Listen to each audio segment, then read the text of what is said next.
प्रश्न होता है परमात्मा कैसे मिलेगा, परमात्मा कहाँ है, परमात्मा क्या है। साहब उत्तर देते हैं, छछाय छत्रपति पासा, छक किन राहु मेट सब आशा, मैं तो ही छिन छिन समझावा, खसम छाड़ी कस आप बंधावा। छच्छा आय छत्रपति पाशा, छा अक्षर से सदगुरु उपदेश करते हैं कि छत्रपति तो तेरे पास ही है। छत्रपति नाम सम्राट, सम्राट परमात्मा परब्रह्म परम पद तो तेरे पास ही है। पास कहने का भी एक तरीका है, तू ही है कहना चाहिए, लेकिन संत जन ऋषि जन धीरे से समझाते हैं। वेद का एक मंत्र मैं आपके सामने उपस्थित करूं।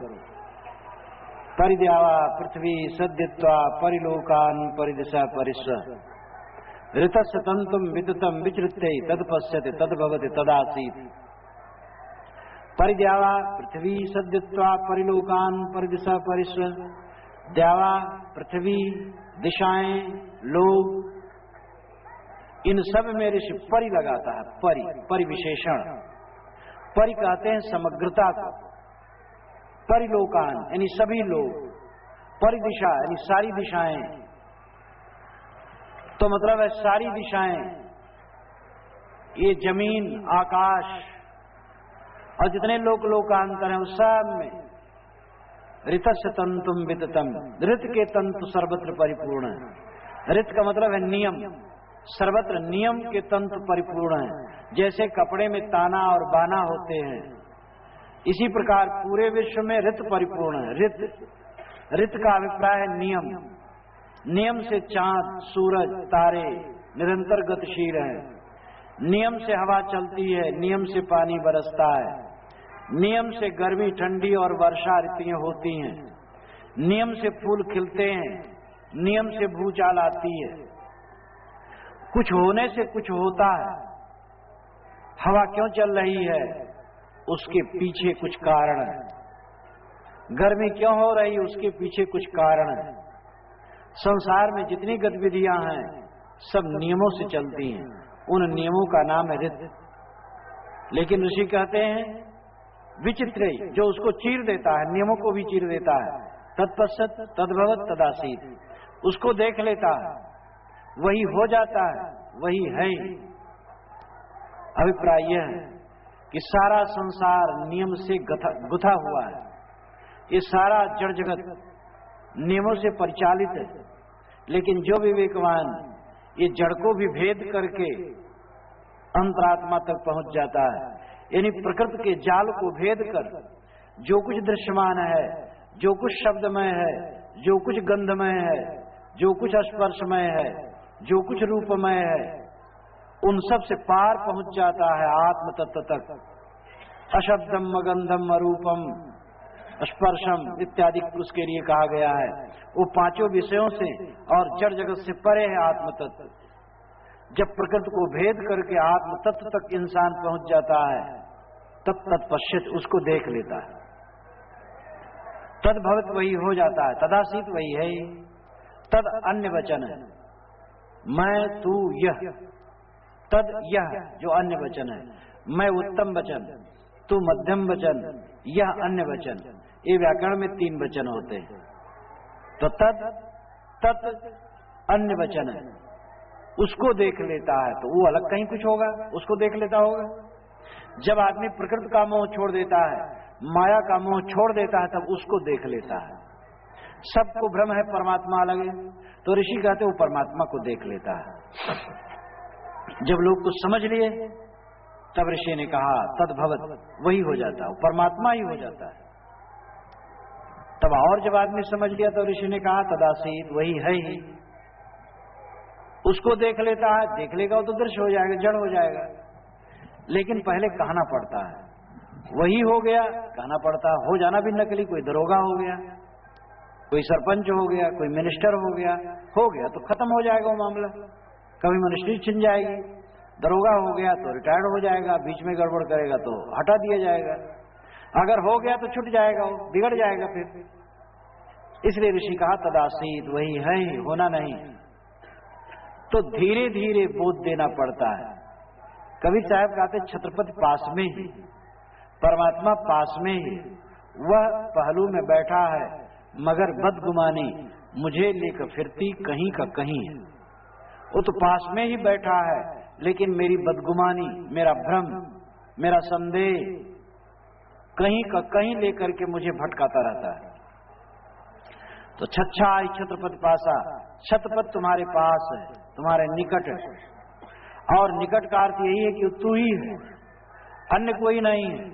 निकट न दूर, वो तू ही है, वो तेरा स्वरूप ही है। छच्छाई छत्रपति पासा, छक किन राहु में तो सवासा। साहब उसको और प्रौढ़ करते हैं, सारी आशाओं को छोड़ करके क्यों नहीं छक रहते हो? आशा छोड़ के हो निराशा, कहाँ ही कबीर तब देख तमाशा। साहब कहते आशा छोड़ करके निराश हो जाओ, फिर तमाशा देखो आनंद में। तुम आशा में बधे हो पीड़ित हो। पिंगला की कहानी इसी पर है। मिथिला नगरी में पिंगला नाम की एक वेश्या थी। श्रृंगार करके वो 8-9 बजे रात में बैठी दरवाजे पर और देखती रही सड़क पर कोई आ रहा है मेरे लिए। कोई युवक उधर निकलता तो वो समझती कि आ रहा है मेरे लिए, आगे निकल जाता। बड़ा कष्ट होता उसको। ऐसा करते करते 12 बज गए, कोई उसके पास नहीं आया। 1 बजे तक बैठी रही और 1 बजे के समय में कोई 10 मिनट में आता, उधर निकलता और आगे चला जाता। जब 1 बज गया, आना जाना बंद हो गया। उसको बड़ा कष्ट हुआ, कोई उसके पास नहीं आया। उसने फाटक बंद किया और अंदर में जा करके ग्लानि में बैठ गई और अपने आप को धिक्कारने लगी। मूर्खा, ये पुरुष क्या है? हड्डी की झोपड़ी, चाम लपेटा, टट्टी पेशाब भरी, लार और थूक और पेशाब, इसी में तू आनंद मानती है? इनके क्या रखा है इनमें? ये स्वयं पीड़ित हैं काम क्रोध से, ये स्वयं अशांत हैं। जो स्वयं अशांत है उससे तेरे को शांति मिलेगी? 2 बीबल आदमी, 2 सकाम आदमी, 2 इच्छाओं की आग में तपते हुए नर और नारी एक दूसरे से मिल करके संतोष दे सकते हैं? जो दोनों दुखी हो इच्छा के बस, वे डबल जब हो जाएंगे तो दुख बढ़ जाएगी, घट जाएगा। तो इनमें कहां सुख रखा हुआ? धिक्कार है तेरे को। अपने आप को धिक्कार देते देते उसके हृदय में प्रकाश हो गया, ज्ञान का प्रकाश हो गया और उसने निश्चय कर लिया कि अब ये वेश्यावृत्ति का परित्याग कर देना है। उसने वेश्यावृत्ति का परित्याग कर दिया और एक साध्वी बन गई। राजा की तरफ से उसका प्रतिबंध हो गया, कोई उसे छेड़ नहीं सकता था, उसकी रक्षा होने लगी और महान साध्वी बन गई। तो इसीलिए कवि ने कहा, आशा ही परमम दुखम नैराश्यम परमम सुखम, यथा संचिद्ध कांतासाम सुखम सुस्सापि पिंगला। आशा ही परम दुख है और आशा को छोड़ देना ही परम सुख है। जैसे पिंगला वेश्या आशा का परित्याग करके सुख से सोई और जब तक आशा में बधी थी दुखी। आशा नाम नदी मनोरथ जला तृष्णा तरंगा कुला, राग ग्राहवती वितर्क भेगा धैर्ज द्रुम ध्वंसनी, मोह अवस्तुस दुस्तराति गहना प्रोक्तुम चिंता तटी, तस्या पारगता विशुद्ध मनसो नंदत योगीश्वर। आशा रूपी नदी में आदमी बहता, आशा नाम नदी। ये हो जाएगा, अभी हुआ, अच्छा ठीक अभी तक नहीं हुआ लेकिन अभी हो जाएगा। तुम दुनिया की आशा किए करो और बाल पक जाएंगे, झुर्रियां पड़ जाएंगी, आशा के विपरीत सब होता जाएगा। तुम्हारी आशा, दुनिया से सुख की आशा कैसे है? एक मनोरंजक कहानी। एक नट का गधा था और एक धोबी का गधा था, दोनों में मित्रता थी। 6 महीने के बाद मुलाकात हुई। धोबी के गधे ने कहा नट के गधे से कि मित्र तुम बहुत दुबले हो गए हो। कि हाँ भाई क्या करूं, मेरा मालिक मेरे ऊपर डेरा डंडा लाद देता है और किसी गांव में जा करके उतारता है, गांव के बीच में एक खूंटे में बांध देता है और वहीं नाटक दिखाता है, अपना खेल दिखाता है और फिर वहां पर अन्न बटोरता है और लाद देता मेरे ऊपर सब डेरा डंडा, फिर दूसरे गांव जाता है। यही दशा दिन भर करता है। शाम को अपने डेरे पर आता है, मेरे दोनों पैरों को अगले पैरों को बांध देता और खोल देता है। अब मैं कूद कूद करके रात भर घास, कहाँ मिले घास, चरता हूँ जो कुछ मिलता है, पेट नहीं भरता है, नींद नहीं ले पाता हूँ, बड़ी तकलीफ है। धोबी के गधे ने कहा देखो मैं कितना स्वस्थ हूँ, मेरा मालिक सुबह कपड़े की लादी लाद देता है, मैं जाता हूँ ताल में गिरा देता हूँ, वहां दिन भर वो धोता और सुखाता है। मैं घास चरता हूं ताल में, ताल की घास जानते हो कितनी बढ़िया होती है। शाम को सूखा कपड़ा और लाद देता है मेरे ऊपर, मैं लाके घर गिरा देता हूं, वहां सोता हूं। कितना आनंद है। मित्र तुम भी हमारे यहाँ चले आओ। नट के गधे ने कहा लेकिन मित्र मुझे एक लंबी आशा है। कहे कौन लंबी आशा है? कहे जब वो जाता है नट, बीच गांव में खूंटा गाड़ देता है और वही मुझे बांध देता है, और फिर पास में 2 बांस गाड़ता है, उस पर रस्सी बांधता है और उस पर अपनी युवती लड़की को चढ़ा देता है और रस्सी पर वो नाचती है। तो वो कहता देख हरामजादी गिरना नहीं, अगर गिरेगी तो तेरी शादी इसी गधे से की जाएगी।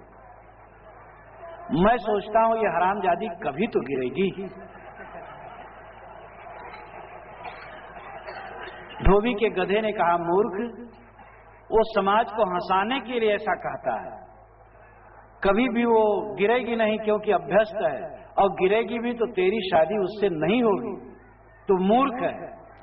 तो जैसे नट के गधे की आशा पूरी होने वाली कभी नहीं थी, इसी प्रकार हमें संसार से सुख की आशा जो लगी है वो कभी पूरी होने वाली नहीं। जो यहाँ कच्चे बाल वाले हैं, काले काले बाल वाले हैं, उनको भ्रम हो सकता है कि हो सकता आनंद मिल जाए, लेकिन अपने पास में बैठे हुए पके बाल वालों से वो पूछ लें कि आप कितना आनंद पाए। जो यहाँ 80 वर्ष के लोग अगर कोई हो, 70 वर्ष के हों, उनसे पूछ लो भाई वह कितना आनंद बटोर करके रखे हैं, कितनी पेटियां, कितने कमरे भर रखे हैं सुख से। मिथ्या भ्रम है। साहब कहते हैं छच्छा छत्रपति पासा, छक किन रहो मेट सब आशा। सारी आशाओं को मिटा करके क्यों नहीं छक रहते हो? छकना, तृप्त हो जाना, तृप्ति अंदर में। वस्तुओं के आदान में तृप्ति नहीं है, वस्तुओं के ग्रहण में तृप्ति नहीं है, किंतु संतोष में तृप्त है, स्वरूप ज्ञान में तृप्ति है, आत्मस्थित में तृप्ति है। आत्मा, परमात्मा, जो शब्द कहना चाहो कहो, तुम्हारी चेतना है, तुम्हारी चेतना तुम्हारा सर्वस्व है, तुम्हारा अपना आपा है, वही तुम्हारा निधान है, तुम्हारा परम पद है। जब मन बाहर से लौट करके आएगा तो उसी में तुम्हें विश्राम मिलने वाला है। उस अपने चितेरे चैतन्य स्वरूप को पहचानो, और वही छत्रपति है, वही सम्राट है, वह आत्म तत्व ही छत्रपति है, वही सम्राट है, वह तुम ही हो, तुम्हारा स्वरूप ही है। आशा के बस होकर के संसार में नाच रहे हो, उसको छोड़ो और लौट करके अपने आप में तृप्त हो। तो छच्छा छत्रपति पासा, छक किन रहो मेट सवासा। मैं तो ही छिन छिन समझावा, खसम छाड़ कस आप बंधावा। साहब कहते मैं तेरे को क्षण क्षण समझा रहा हूं, खसम को छोड़ करके अपने को क्यों बता रहा है? खसम का अर्थ यहाँ मालिक है, स्वामी। तेरा स्वामी तो तेरे अंदर विराजमान तेरी अपनी आत्मा है, उसको छोड़ करके तुम विषयों के बंधन में क्यों बंध रहा है? आदमी भटकता है निरंतर, अपने आपा को न समझकर, अपने स्वरूप को न समझकर, अपने महत्व को न समझकर दर दर ठोकर खाता रहता है। इसलिए अपने स्वरूप को समझो, अपनी आत्मा को पहचानो,